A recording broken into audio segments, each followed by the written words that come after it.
the best thing I did was to leave the country. That's the best thing I had to do. In an unlawful way? Yeah, but... Do you agree that you left the country in an unlawful way? Yeah, that's actually... You violated your bail condition. You are allowed, there's an international law where you are allowed, okay? If you are a refugee running from war, you are allowed to leave the country unlawfully. So you're now regarding yourself as a refugee who was running from war. But there was no war in South Africa. No, that's war. When someone wants to kill you, it's war. That's war, exactly. That's war against injustice. Before the second arrest, there was a first arrest, okay? Which they arrested me over the plane, and which plane I bought with a fellow South African who was a director when I was having that company. And if an arrest was supposed to be done, it was supposed to be done by the police. They were supposed to arrest me and that director, okay? And not my wife, because she was not part of the company. But what happened? Those guys didn't arrest the South African. They arrested me and my wife, who had nothing to do with that. The South African government still pursuing and ensuring that justice is served. And obviously, you would agree that in this ongoing pursuit to try and have your content brought back to South Africa, this is an issue that's not going to die down anytime soon. How and where do you see this ending? Well, I must say this, that there must be justice at the end of everything else. Remember, we have got two sides here of the story. Well, I was the first complainant on the serious allegations of corruption and extortion, which I never got my justice, and I don't even think I will. And secondly, there is the government pursuing this issue. And, we would want actually to have this issue settled. We gave an opportunity to your government, South African government, through our lawyers. We actually filed an application in the High Court here to say if they can outline measures of my safety in South Africa, then I can go. We want to have a right to life. Simple. If these issues can be addressed, then we are okay. Two, if these people can be excused, because... Which two people? If these people can be excused... Do you mean the less corrupt generals and police officers? Yeah, if they can be excused from our case, because I'm telling you, I'm sitting here and I'm being arrested by someone I know. I had a meeting with him last night where he was telling me to say, if you give me 12 million, I want to arrest you tomorrow. And who was that? The Marays, the Pumlas, the Marais. These are the captains which we complained about. At the center of your issue, or the storm, is alleged corrupt cops. It's clear that you're saying you were targeted by cops. It's a witch hunt. They harassed you. They victimized you and your family. And South Africa is currently in the midst of a commission, the Madlanga Commission of Inquiry, that's investigating allegations of cartel infiltration, corruption, and of course other issues that are confronting our criminal justice system in South Africa. Do you think that your name might be mentioned there? And given the information you've given me right now about the Hawks, are you willing to go there and testify or submit an affidavit to testify, to expose the top brass that you say is caught in this corruption and rot? If opportunity be, trust me, we would present an affidavit on that. That's something that we've been praying for, that one time these corrupt police officers must be exposed. It has been our prayer, and what we are seeing happening in the country is an answered prayer, because this, at the end of the day, has to be exposed and has to be stopped. As I did mention before, we are not exempted, to any investigation. We're not. And this is why I went to your authorities in your country several times to submit myself. I said, I'm being told I've got charges against me. Can I be arrested? I was told there's no any case against you. All right? And that tells you that something real was going on. So these corrupt police officers, they should be arrested, and something has to happen. Otherwise, I think it's time to clear the rotten system so that people like us maybe can start trusting the justice system. Because where we are right now, I really don't trust the justice system. Are you going to volunteer and submit an affidavit, or you will wait to be summoned or to be called? No. If I'm asked to do so, I will do so. because we're looking for assistance. Maybe they'll be arrested, or maybe these guys who we have opened cases against, maybe they'll be arrested. You see, or if there's any investigation against us, because what we are saying wasn't to say that there shouldn't be investigations against us.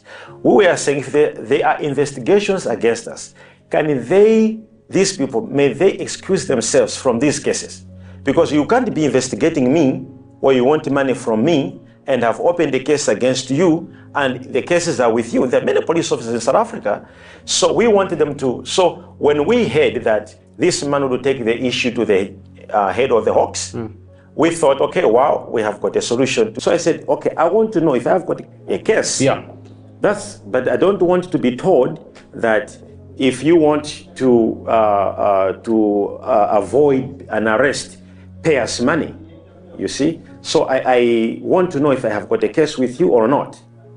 Now, immediately I reported that matter to them. I don't know how they knew about it, or I don't know what happened, but then the threats escalated extremely, where they said, we will not lose our jobs for you. And that's the moment I began to survive assassination attempts. The first that happened at Sheraton Hotel in Pretoria, where my car exploded at the hotel. You know, I was in the car driving with my wife. We arrived at the hotel to have lunch. Immediately we came out, it exploded. Meaning to say, if we continued driving the car, we would have died along the road. And this issue is known. It's a fact. It's in the records in South Africa. We reported the matter. No investigation, no arrest, nothing happened. When I saw that nothing is being done and we are not yet arrested, I came to Malawi here and informed my government. And this is before we even got arrested. I informed the president, Arthur Peter Mutharika, then, and now he's back in power. He's also a president now. So when I informed him, he said, your issue is human rights issue. Inform human rights organizations. I did. They protested at the embassy, South African embassy here, where they presented a petition to say, there's an extortion claim to our citizen. Can you look into this matter? Your government here, the embassy, advised them to write the South African Human Rights Commission, which the civil society here in Malawi wrote your South African Human Rights Commission. And these are facts. They're not just things I'm explaining. Your Human Rights Commission in South Africa, they have these. We also have these on emails. We've got all the exchanging communication. This is in 2018, before I was even arrested. The Human Rights Commission in South Africa wrote the Hawks to say, there is this issue that is happening in your country, you know, and nothing happened. The Hawks, eventually, I think there's the president of the Hawks or something like that, called for a meeting where I went to that meeting with my lawyer, Mr. Baloyi. In that meeting, we presented ourselves to say, if we have got any case, we want to know if we have got any case than what is happening. But guess what? They were never arrested, and nothing happened. And the more we were exposing them, the more our lives were now in danger. So to show that I am really tired of this issue, because I didn't want to be like running away from the law. So in 2018, I went again to, they call it, it's another department in South Africa, Inspectorate General, something like that. We have the whole meeting, the recordings we recorded, they gave us the whole transcript of the whole meeting. We explained everything to them. They are the ones who advised me to go and open a case with IPID. I think you know IPID. Yes. Which is a department police watchdog, of police. So we went to IPID and opened a case against these people. And this is as early as 2018, all right? When IPID was setting up a trap to arrest them, IPID told me to say, tell them to come and get the money tomorrow. They were supposed to apply from the NPA to say that they'll be making an arrest, and they should do, I think there is something they normally do where they get some money and they give you to say, tell them to come and get the money. When they're coming, then they make arrests. So they were supposed to do something like that, where they'll be like, okay, we're going to be like, we've given you money, and we will tell you to call them to come and get the money. When they'll be coming to get the money, we are going to arrest them. So the following day, where this application was being done, that's the day the same police officers that we were supposed to arrest. They came early in the morning to arrest me and my wife. So basically, this is what happened.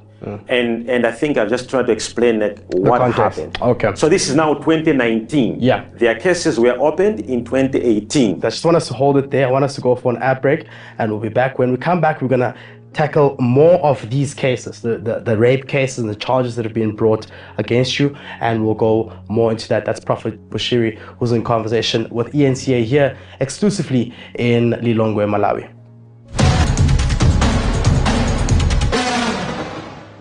Back, we are now with Prophet Shepherd Bushiri speaking to us exclusively in Lilongwe, Malawi. Thank you very much once again for chatting to us after 5 years, Prophet. Many have been asking as to how did you leave South Africa?